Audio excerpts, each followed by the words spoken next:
We're learning more about what led up to a deadly shooting near Wynwood Walls early Monday morning. NBC6's Amanda Placencia joins us live with the latest. Amanda. Yes, Shawan, and it turns out that this shooting, which happened here in Wynwood, was reportedly a fight between a local rapper and her manager. And now the question for investigators is whether this was self-defense or second-degree murder. 1:35 a.m. in Miami's vibrant Wynwood Art District. A white Lexus pulled to a stop on a deserted street. A woman stepped out, her face etched with tension. Seconds later, two men followed, and then chaos erupted. Shouts, the crash of blows, cries of pain, and finally gunfire.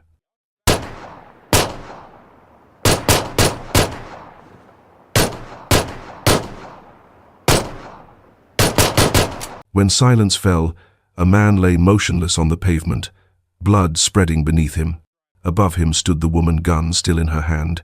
And just minutes later, that same Lexus sped forward, slamming straight into her before vanishing into the night. What you're about to hear is not fiction. This is one of the most controversial shootings in America over the past 2 years. A young female rapper pulling the trigger on her own manager in the middle of the street after being beaten so brutally by him and the driver that her bones were broken. The case split the legal system, the media, and social networks wide open. Was she a cold-blooded killer or a desperate survivor who fought back to stay alive? Welcome to the channel where together we peel back every detail, every frame, every testimony, to uncover what truly happened on that fateful night. What do you think when you hear the words, female rapper shoots her manager? Self-defense or murder? Drop your thoughts in the comments, I read them all. Don't forget to hit like, subscribe, and turn on the notification bell because when the trial begins, you'll be the first to know. So grab a coffee or a hot cup of tea because we're about to dive into a dark, suffocating case, one that still has no ending. Miami, the city of sunshine, beaches, art, and vibrant music. But behind that glittering facade lies another world, where young rappers battle fiercely for a place in the spotlight, and where independent record labels spring up like weeds, only to vanish as if they had never existed. In that world, Key Vhani-born Kavani Camila Hicks was a name steadily rising. At 27, she was more than just a singer. She was the CEO of her self-made label, Pretty Thug Music. No major contracts, no powerful manager backing her, no media sponsorships. Only a dream, resilience, and the drive to push forward on her own. She recorded her own tracks, mixed her own beats, and promoted herself on social media. Clips of Key Vhani on Instagram revealed a sharp, savvy woman, someone who knew how to turn herself into both the product and the executive. But that also meant she relied heavily on her manager, the one holding the connections, the performance bookings, and the shadowy financial pipelines behind the stage lights.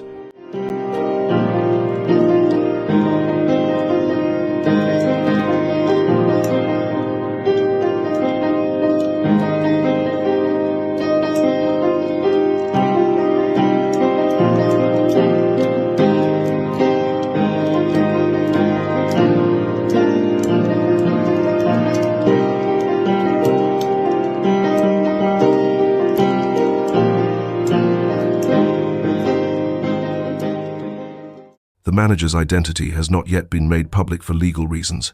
But according to multiple sources, he had been closely tied to Key Vhani for a long time, working behind the scenes, booking shows, negotiating contracts, handling her income, and shaping her career strategy. For an independent artist, the bond with a manager can sometimes feel closer than family. But when that trust fractures, the fallout can spiral far beyond imagination. No one knows exactly what happened between them. But within the industry, disputes over money, control, and even personal jealousy are far from uncommon. In the music world, the line between business and private life is always blurred. And then came the second man, the driver of the white Lexus. He has not been charged or arrested, yet he remains a crucial link in the entire case. Though not a public figure or a manager on record, CCTV footage and witness testimony point to him as the one who first attacked Key Vhani, throwing her to the ground. And after the gunfire, he was the one who drove the car straight into her in an attempt to escape, leaving her with 3 broken ribs. His identity remains a mystery. Police have said they are still investigating, but more than 2 years have passed and no one has been arrested, no one charged, no one has spoken. This silence has fueled public suspicion. Who is he? Was he tied to hidden power behind the scenes? And why did he vanish completely after the shooting? In the independent music industry, a manager isn't just a guide. They often hold the real power, controlling shows, schedules, contracts, and at times, even the artist's personal finances. For Key Vhani, her relationship with her manager, though never publicly defined, wasn't merely professional. It was a matter of survival. From industry insiders, several signs suggested this relationship had been strained for a long time. Once, Key Vhani posted a cryptic story about being controlled and forced into silence. In another post, she hinted that she was running the entire label by herself with no mention of her manager. And a friend from the scene revealed, "She once told me, if I disappear, you'll know who should be held responsible." No one paid attention to those words at the time. They were brushed off as personal feelings, backstage drama. But after the shooting, every detail resurfaced like a forgotten prophecy that had been ignored. Another striking detail is the timing of that meeting, 1 a.m., between Key Vhani and the two men. An unusual time, in an unusual place. Wynwood at night is no safe setting for business talks. So what could have been urgent enough to bring a woman there, alone, with two men and no one else to witness?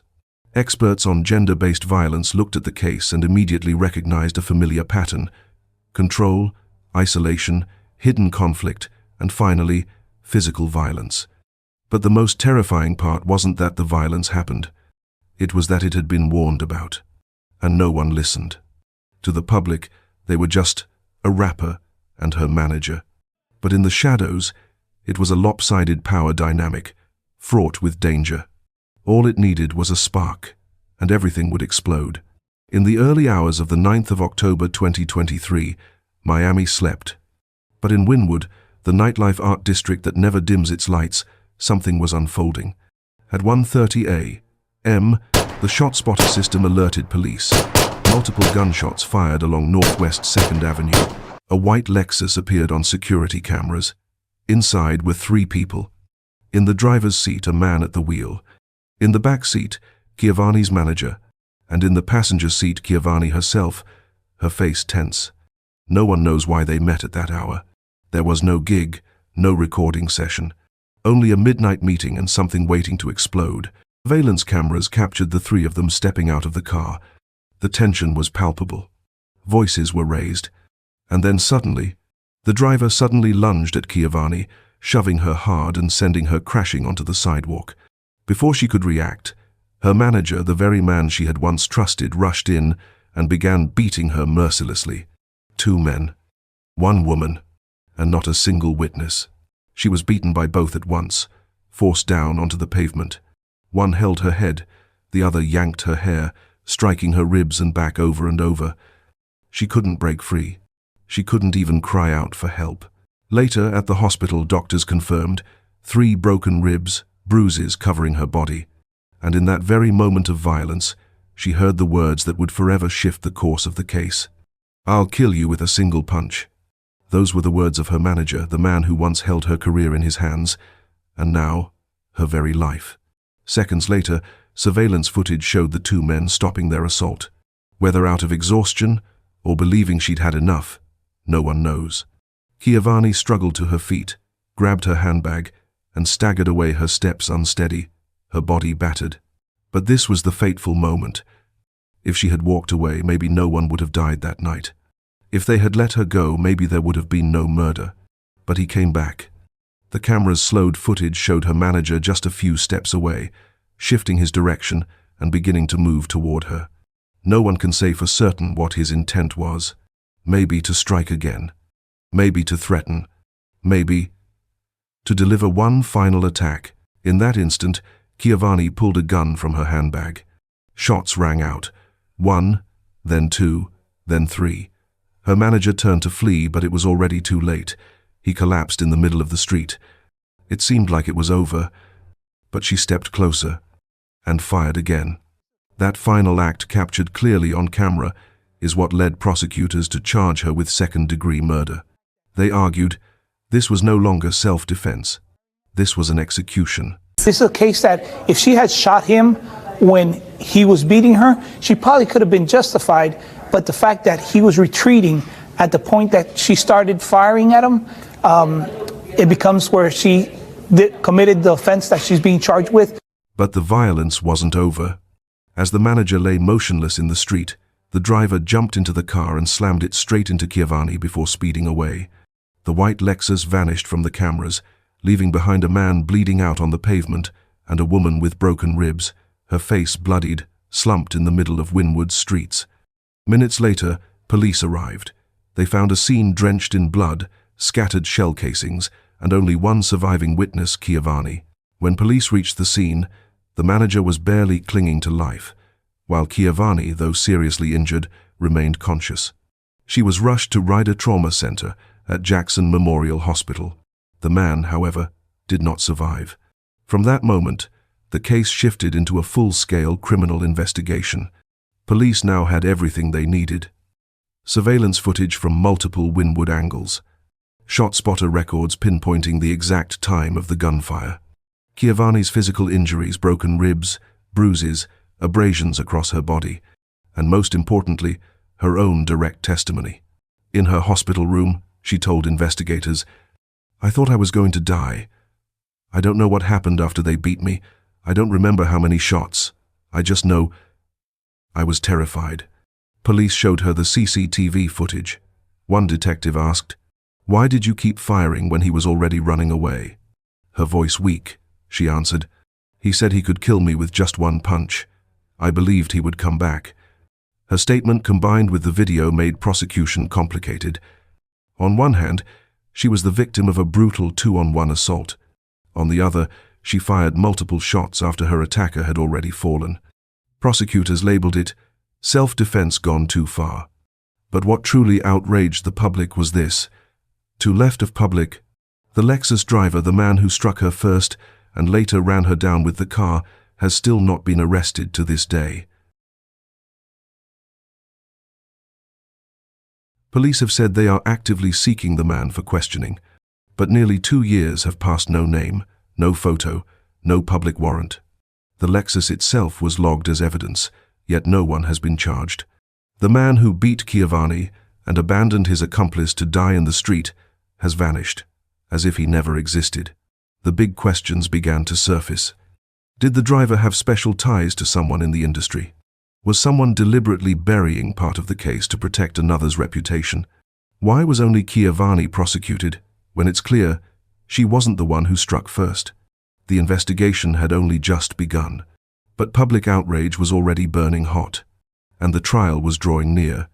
Just days after the shooting, Key Vhani was formally charged with second-degree murder with a deadly weapon, a charge carrying the possibility of decades behind bars if convicted. At the first court hearing, the prosecutor laid it out bluntly. The defendant fired when the victim was already fleeing. She did not act in self-defense. She acted to execute. Judge, it's clear from the arrest form that Ms. Six is being attacked by 2 men, plummeted to the ground, basically. Once the attack ended, police say Hicks took out a gun and started shooting at her manager. He later died at the hospital. The singer told police that she was in fear for her life. When Ms. Six meets with the officer, she indicates that the alleged victim told her that "I'll kill you in one hit," which would obviously make anyone afraid for their life. The defense fired back sharply. She was beaten by 2 men, both larger than her. One of them threatened to kill her with a single punch. Key Vhani is not a killer. She is a victim. Then Judge Mindy Glazer, presiding that day, made a remark that sent shockwaves through the public. She has a very strong self-defense argument. But the victim was retreating, and she still fired. That is the central conflict of the entire case. Does fear vanish the moment the blows stop? Can someone who's just been beaten within an inch of their life truly think rationally enough to cease fire? And when a woman is attacked in the dead of night, does she think about the law, or only about survival? At first, the judge denied bail. But on the 20th of November 2023, under mounting pressure from the community and media, Key Vhani was granted release on a $50,000 bond with strict conditions of house arrest and an electronic ankle monitor. That very night, she posted on Instagram, "I'm home. I have 3 broken ribs and my body is covered in bruises. I'm trying to heal. I'm not allowed to comment on the case, but I hope you'll still stand by me." And then, silence. As of September 2025, no trial has taken place. No verdict, no plea deal, no statement from prosecutors. Not a single official update has been released. For a case that once gripped the entire nation, tracked by journalists, celebrities and activists alike, this silence is baffling. Was there a secret deal? Is the justice system deliberately stalling, hoping the case fades from memory? Or perhaps it's a legal strategy, dragging on until Key Vhani grows weary enough to plead guilty. To this day, she still waits for her trial, neither free nor convicted. A prisoner, confined within the walls of her own home. A man is dead, a woman is still alive but far from free. And the entire nation, from online voices to women's rights advocates, is still left without a definitive answer. The case of Key Vhani, the female rapper who shot her manager on a Miami street, is no longer just a legal file. It has become a microcosm of the fragile fault lines in modern society. Self-defense or murder, victim or perpetrator, a fight to survive or a step too far. One side insists she should be convicted. She walked up to a man already down and fired again. The other side responds, if it were you beaten until your ribs cracked, threatened with death in a single punch, would you really have the clarity to act exactly as the law demands? The bigger questions lie with the system itself. Why has the man who first struck a woman, then ran her down with a car, never been charged, never been wanted, never even named? Why is Key Vhani, who defended herself in panic, her injuries undeniable, the only one brought to trial? And why has this case vanished from the media as if it never happened at all? For survivors of violence, this is the chilling message. If you fight back, you may become the criminal. If you stay silent, you may end up dead. And if you resist too strongly, they will ask you, why didn't you stop sooner? Women's rights organizations, the Number Self-Defense Is Not Murder movement, and voices from the independent music scene have all spoken out. They aren't claiming Key Vhani is innocent. They are saying she deserves a fair trial, with all the evidence, with the missing witnesses, with the whole truth, not just the fragments the cameras captured. A case like this doesn't just demand a courtroom, it demands a community willing to listen. And you, the viewer, are part of that courtroom too. So what do you think? If you believe Key Vhani is innocent, comment, innocent. If you believe she crossed the line of the law, comment, guilty. If you need more evidence, comment, unsure, and explain why you're uncertain. We read every single comment. Don't forget to like, subscribe, and turn on the notification bell, because if Key Vhani's trial truly begins, you'll be the first to know. And if this story made you reflect, share it. Not for the views, but because there are thousands out there living under threat, asking themselves, if I fight back, will I be the one convicted? This case may not yet have a final verdict, but one thing is certain: we cannot stay silent about what happened. Okay. You ain't gotta die and act like you in a trap. And a killer still a killer no matter if you white or black. Now you can feel how you wanna feel about that, but I never asked you to hold weight if you gon' drop it. And I never stop hitting you if you ain't gon' stop it. So the white man will stop killing us if we keep on talking. And I've been dropping on top it. And another brother noggin. Expect nothing, and togetherness we ain't got it. But y'all don't wanna hear that, so we get back to this riot. I'm taking off no panic, no bras, make time, rest be bras get quiet. No niggas cry out for crisis. My music, I'm Yeah, if you don't like the one that's like the city, girl, if you know the one that wants to shut the city down, you want to come and swing. So it's called It's dropping on Friday. Let's get it. Let's go.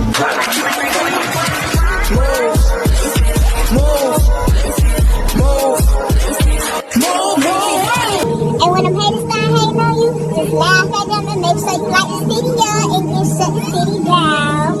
Okay? Later. Surveillance Surveillance video obtained by NBC6 shows the moment a rapper allegedly shoots and kills her manager in front of the Wynwood walls back on October. Footage shows rapper known as Key Vhani, whose real name is Key Vhani Hicks, get out of the white Lexus parked on Northwest 2nd Avenue. The driver gets out of the car and he and the woman are seen arguing. The dispute gets physical and they start hitting each other. A second man gets out of the Lexus and also starts to attack Hicks. Then both men are seen on top of Hicks in the struggle. Video shows one man slamming Hicks to the ground. Moments later, all three get up and Hicks is seen walking in the opposite direction. Hicks then reaches into her purse, walks back towards the two men, and starts shooting as the men run. Her manager is hit and collapses on the street. The other man gets into the Lexus and drives off, slamming the car into Hicks. The Lexus reverses before driving off. Hicks gets up and runs away. The victim died at the hospital. Hicks claims it was all self-defense and that her life was in danger. In November, a judge granted her house arrest with a $50,000 bond.